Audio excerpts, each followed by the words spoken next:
No final do primeiro século, o cristianismo já estava com quase 60 anos de existência. Já tinha chegado aos limites do Império Romano e até além disso, sendo impossível determinar o número naquele momento.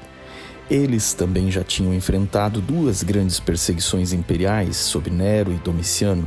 Finalmente, Domiciano foi vítima de uma conspiração palaciana e, depois de assassinado por seus servos, foi substituído por Nerva, que governou quase 2 anos até 98 d.C. A morte de Domiciano e a nova dinastia Nerva Antonina concedeu anistia aos presos e exilados pela dinastia Flaviana de Domiciano. Com isso, o apóstolo João, exilado em Patmos e com quase 100 anos de idade, retornou para Éfeso, onde pastoreou a igreja e onde daria seu último e mais belo testemunho. Este vídeo tratará sobre este momento histórico e a composição dos últimos escritos do discípulo do amor e do trovão. Bem-vindos ao canal Observatório 7, onde tratamos sobre 7 saberes, sendo eles teologia, história, arqueologia, antropologia, filosofia, ciência e arte. Lembre que as imagens são meramente ilustrativas, fora de seu contexto original, a não ser quando identificadas, e que o vídeo a seguir está repleto de generalizações e simplificações, baseadas na bibliografia abaixo do título. Lembramos também que este vídeo é parte de uma série sobre o século de Cristo e ficará mais claro se for assistido depois dos episódios anteriores.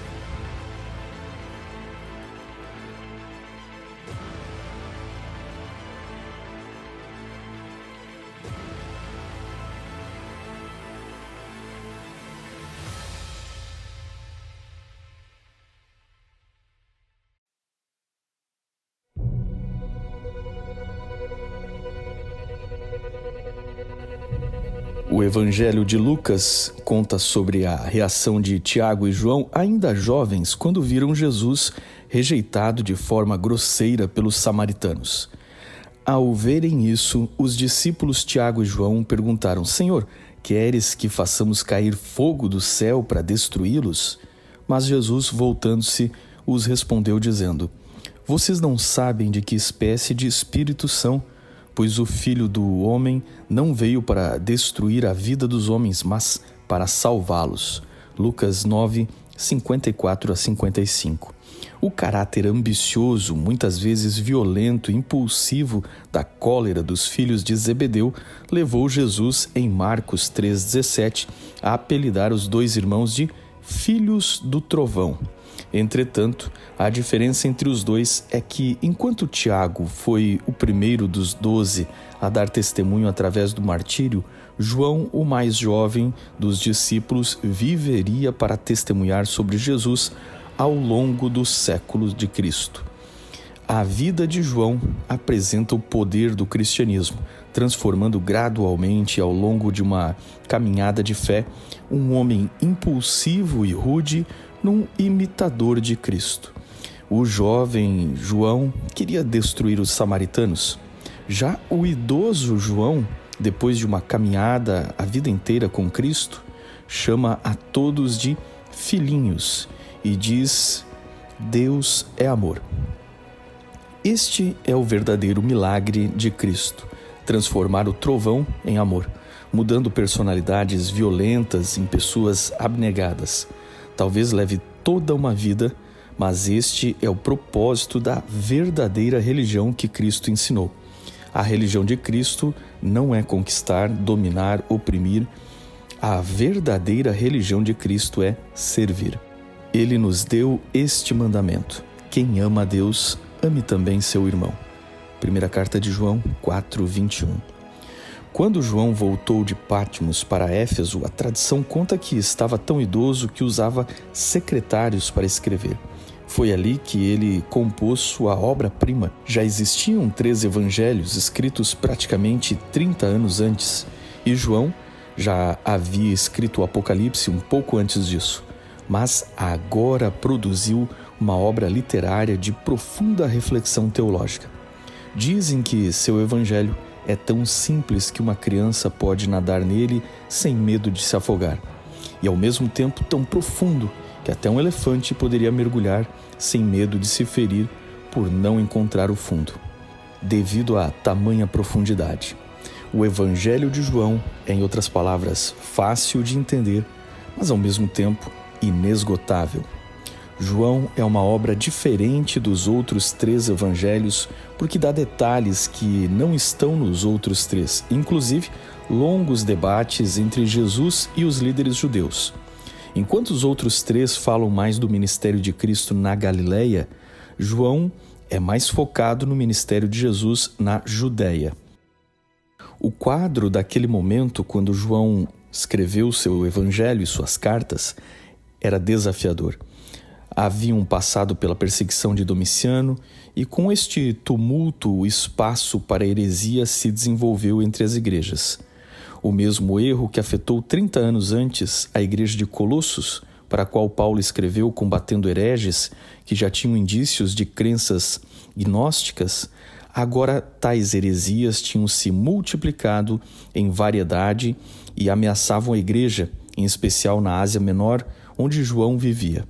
Na verdade, o gnosticismo era um subproduto do grande sincretismo religioso promovido pelo helenismo, combinando ideias místicas trazidas de religiões politeístas e da filosofia grega, com a tradição judaica e cristã. Desta vertente, que contrariava a ortodoxia das escrituras, saiu o ramo judaico da Cabalá e misticismo dos rabinos. E no ramo dos cristãos, nós chamamos essas diversas correntes místicas de gnosticismo. Entre os inúmeros grupos gnósticos do primeiro século, destacamos 2 grupos. Primeiramente, os docetistas, que, como todos gnósticos, herdeiros das ideias gregas, acreditavam que a matéria era má, portanto, o corpo humano também, e assim negavam que a primeira vinda de Cristo à Terra fosse corpórea. De forma que para os docetistas, o Cristo não era verdadeiramente humano.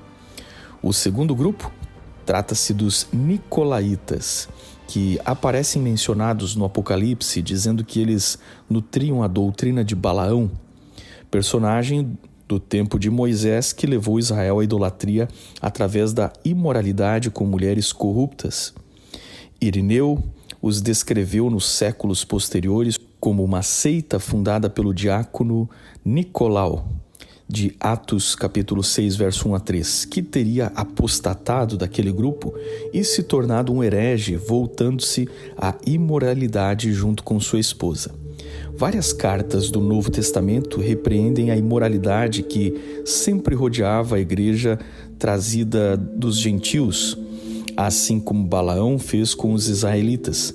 Cartas como Coríntios e depois as cartas de Judas e a segunda carta de Pedro fazem uma dura crítica a crentes que, conhecendo a palavra, estavam se entregando às armadilhas de falsos mestres, figurados como Balaão do Antigo Testamento. O Evangelho de João e suas cartas são em especial contra estes grupos, agora já bem mais desenvolvidos, sem nem mesmo os mencioná-los, pois o estilo do apóstolo do amor é enfatizar a verdade sem dar voz para o erro. João evitou palavras favoritas usadas nos escritos do gnosticismo cristão, como a palavra grega gnosis, conhecimento, pistis, fé, e sofia, sabedoria. João representa um Cristo divino que se faz carne e habita entre os homens. Ele escolhe o termo grego logos, palavra que parece ter sido cunhada em Éfeso, o lugar onde ele estava vivendo, mais de 600 anos antes, pelo filósofo Heráclito, para descrever um princípio único que organizava a natureza e a controlava como a razão pura. Os filósofos estoicos usaram esta mesma palavra para a sabedoria divina como a força integradora do universo. E no mundo judaico, o filósofo judeu Filo usou logos para sua exposição do Antigo Testamento. Não à toa, João escolheu esta palavra em vez de termos pagãos para a divindade e deu ao Logos um novo significado, um significado cristão. O Logos de João é a sabedoria divina criadora, mantenedora, que torna-se carne e anda entre suas criaturas para lhes dar a conhecer a vontade do Pai. O Logos, tornando-se carne entre os homens, era um conceito inaceitável para os gnósticos que odiavam a matéria e o corpo. Mas para os apóstolos, esta era uma das maiores provas do amor de Deus. Deus amou o mundo de tal maneira que este Deus triuno entregou o seu Filho, o Logos, que se fez carne para habitar com seu povo e os redimir. João escolhe propositalmente 7 milagres para contar em seu evangelho, todos eles para demonstrar a origem divina de Jesus, que é o homem que ele apresenta crucificado, ressurreto e revelador do amor do Pai. Deus é triuno no evangelho, entre o qual o Pai e o Filho são um, e a seguir Jesus apresenta e envia um outro igual a ele, o Consolador, chamado de Espírito Santo. Junto com seu evangelho, João escreveu pelo menos 3 cartas que estão preservadas na nossa Bíblia. A primeira é uma carta genérica que parece muito com a introdução do evangelho. A segunda é dedicada a uma tal senhora eleita, que acredita-se em geral ser a própria igreja, e a terceira, endereçada a um cristão chamado Gaio. O tema geral é semelhante. Elas combatem falsos mestres que, disfarçados de cristãos, pregam um evangelho mentiroso e maligno que afasta as pessoas da igreja, portanto, de Cristo. Na segunda carta de João, no verso 9, nós encontramos uma boa diferença entre erro e heresia. Enquanto o erro é interpretar o texto equivocadamente, a heresia é plantar um ensino que não está no texto e vai muito além dele. Irineu e Eusébio registram a história de Cerinto, descrito como um destes falsos mestres do gnosticismo cristão, que morava em Éfeso, na mesma época que João, o apóstolo, havia voltado para essa cidade. Para Cerinto, Jesus não tinha nascido de uma virgem, mas era filho de José e Maria, um homem mais virtuoso do que os demais. Para Cerinto, o Cristo era outro ser, uma emanação divina que havia descido sobre o homem Jesus no momento do batismo, mas se separou dele quando Jesus foi crucificado, morrendo e ressuscitando apenas Jesus, o homem. Enquanto o Cristo, este permaneceu impassível. Em algumas versões, o Cristo é o próprio Espírito Santo. A essência do erro de Cerinto era separar Jesus e Cristo em seres diferentes. Na teologia de João, compartilhada no Evangelho e nas cartas, Deus é descrito como Espírito, como luz e por 2 vezes como amor. Mas a prova do verdadeiro Espírito que procede de Deus está em confessar publicamente que Cristo, o Filho de Deus, reconhecido como Salvador, veio em carne. Mas esta confissão de fé pública também precisa ser reconhecida no amar a Deus, pois quem ama a Deus ama o Filho, e é impossível amar a Deus sem amar os nossos irmãos. Estes que amam estão afastados da imoralidade e guardam os mandamentos de Deus. Deus dos apóstolos é um Deus santo. Ele não pode suportar o pecado. Sua própria natureza santa consome o pecado com sua glória. Deus é o trovão do Apocalipse contra os crimes humanos. Ouvi um som do céu, como de muitas águas e de forte trovão. Era como o arpista tocando suas harpas. Apocalipse 14, 2. O Evangelho e as cartas de João são profunda certeza do amor de Deus que não pode consumir o objeto de seu amor. Porque Deus tanto amou o mundo que deu seu Filho unigênito, para que todo aquele que nele crer não pereça, mas tenha a vida eterna. João 3,16. Então João descreve que o Filho, o Logos Criador, o amado do Pai, aquele que deixou a glória e se tornou carne para habitar entre os homens, atrai para si a ira de Deus, desviando do pecador arrependido a ira de Deus que consome o crime e o pecado. João invoca uma palavra, figura do ritual do antigo santuário hebreu, para descrever esta obra de Cristo. No lugar mais santo, que simbolizava o trono de Deus, ficava a Arca da Aliança, e dentro dela os eternos 10 mandamentos, expressão do caráter de Deus, que podem ser resumidos ou agrupados em mandamentos que regulamentavam o nosso amor de Deus e mandamentos que regulamentavam o nosso amor ao próximo. Estes mandamentos são santos, como um espelho de santidade. Eles apresentam o caráter corrompido do homem, condenam o homem e, para a glória de Deus, não consumir o homem. O sumo sacerdote trazia o sangue de um cordeiro substituto e aspergia sobre a tampa que escondia os mandamentos que revelam a santidade de Deus. A tampa era chamada de propiciatório.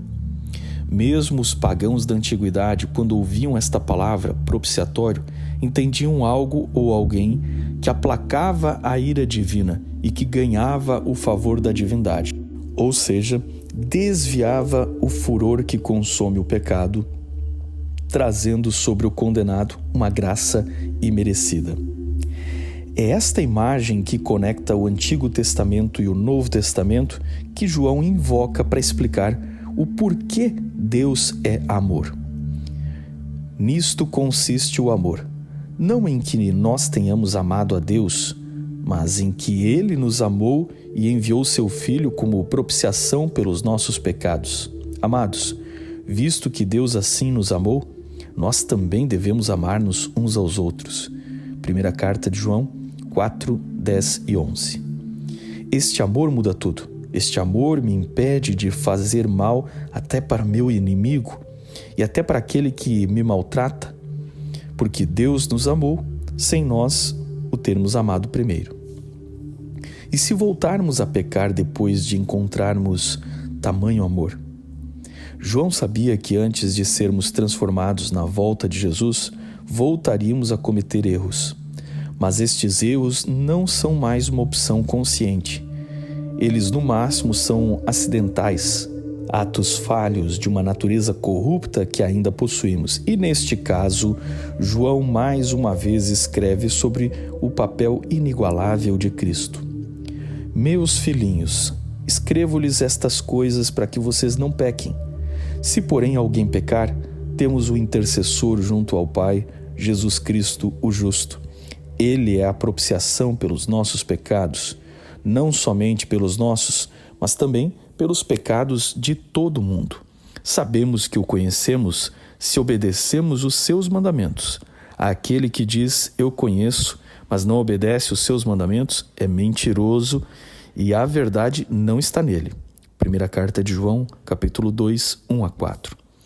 Este é o puro evangelho de um Deus que é amor e trovão, um Deus que é justiça e misericórdia.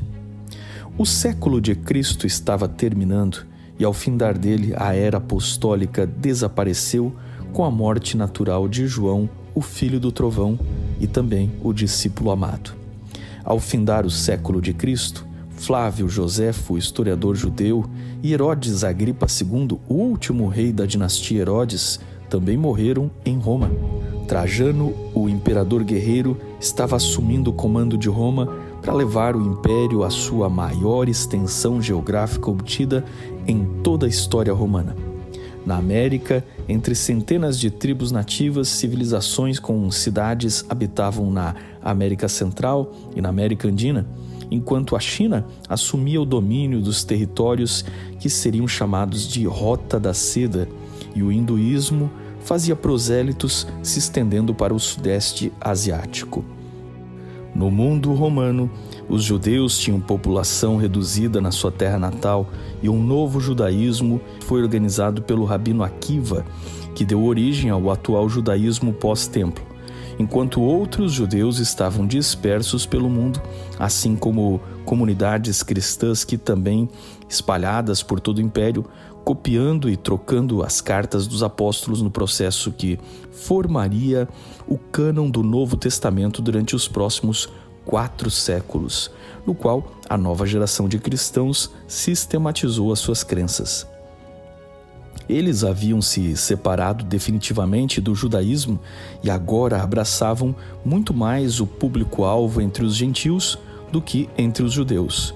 Os discípulos dos apóstolos, que conheceram pessoalmente e chamamos hoje de pais da igreja, por terem organizado a igreja no período pós-apostólico, se tornaram líderes destas igrejas, titulados como bispos, ou os primeiros entre os iguais, como Policarpo de Esmirna, Inácio de Antioquia e Clemente de Roma. E estes deram início a um novo período da história da igreja que chamamos de patrística, que compreende o período entre os apóstolos e a consolidação de uma igreja romana papal, representando a transição entre a Idade Antiga e a Idade Média.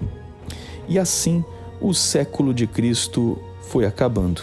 Mas antes de findar esta série, precisamos apresentar um grandioso episódio final, onde vamos refletir sobre como Cristo e a Igreja mudaram para sempre a história do mundo.